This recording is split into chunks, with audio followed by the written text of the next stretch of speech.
Come on, Bear. Come on, Bear. Best foot forward. Come on. Bear. Come on. Come on.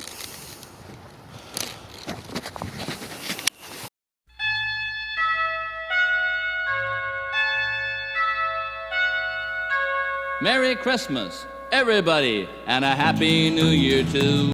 Meow. Hoople's cat, and it's a snow day.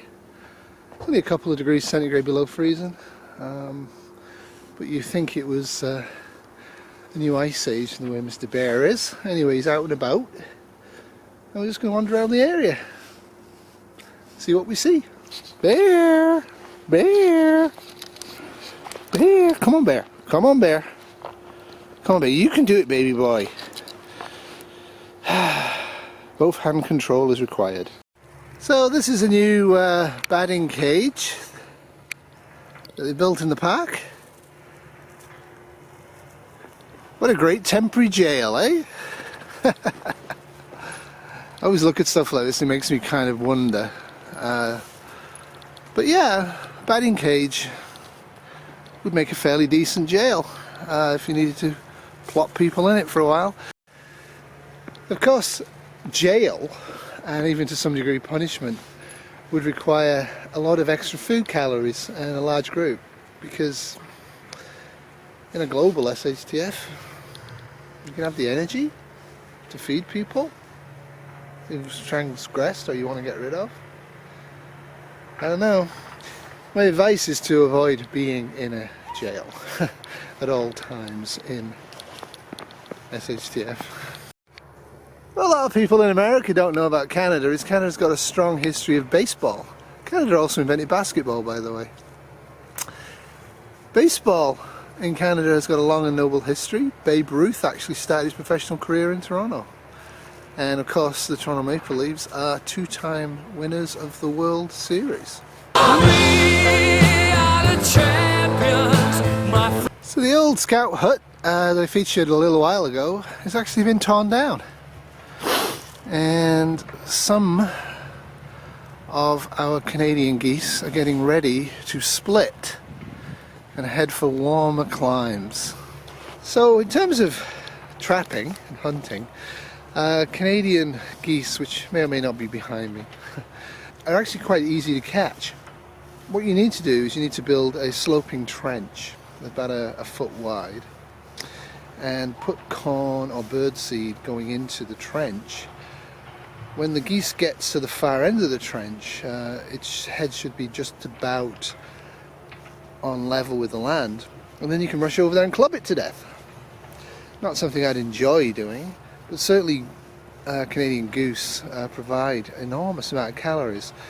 And if you do it right and don't dismember the bird in the trench or near the trench, right, remove the bird after clubbing it and processing it well away from the trench and then waiting a bit, at certain times of the year up here you'll get a fairly readily available supply of goose meat, and goose meat's fairly fatty, especially at this time of year when they've been eating all year and they're getting ready to fly south. So that's a part of trapping, hunting, that I think is accessible. I think it's accessible in suburbia in a lot of places, and something to be thinking about.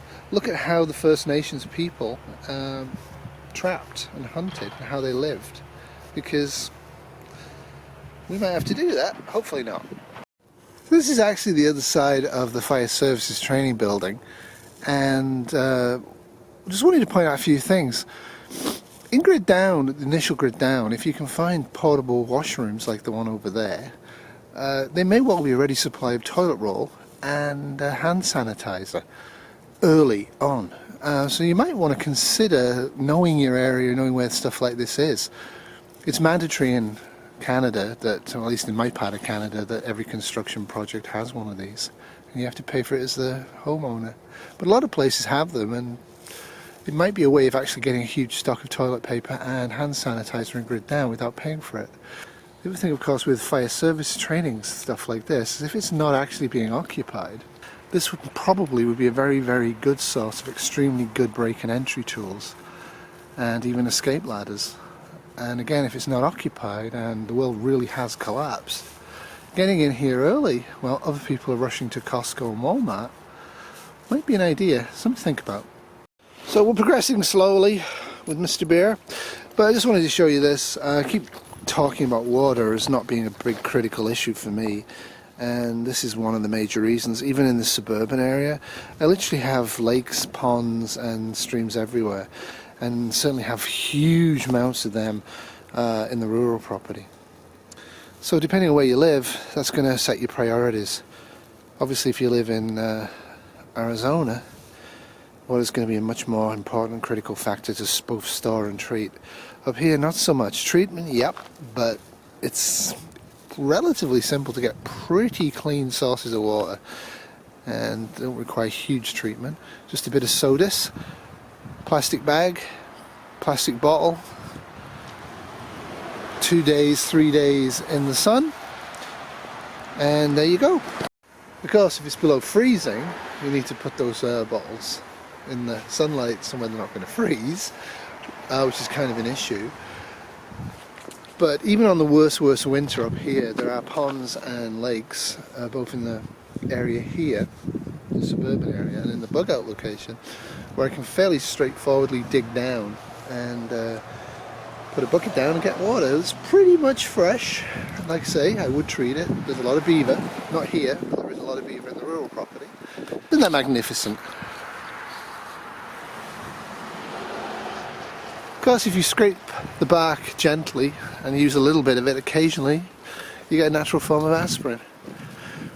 Just to remind everybody, aspirin does not store long term. If aspirin smells at all of vinegar, do not ever use it. It means that it's degraded and it's actually now toxic to humanity. And I find Advil, ibuprofen, doesn't work, doesn't last more than a year or two, maybe 3 years max, and it has no effect on me, no painkiller effect. So yeah, acetaminophen, Tylenol, or as the English call it, paracetamol, that's your long-term go-to analgesic. An impenetrable crossing. One of the things about Mr Behr, apart from the fact he wants to go home, is he will not cross water. I could drag him through it using quite strong violence, but I'm not going to. But yeah, like I say, we're blessed by, this is a separate stream from that other one. Lots and lots of water courses around here. Have you ever seen such a picture of misery? So yeah, travelled about 2 or 3 minutes drag with Mr Behr, and there's yet another minor stream, river. So consider access to water in your area.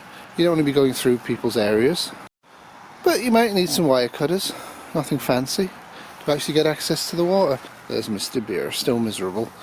It's actually fairly open, certainly at night, 3 in the morning, I would have no problem going through the park, coming down here, walking through here, having already had a hole snipped, throw a bucket in, grab a load of water, take it back in a wheelbarrow.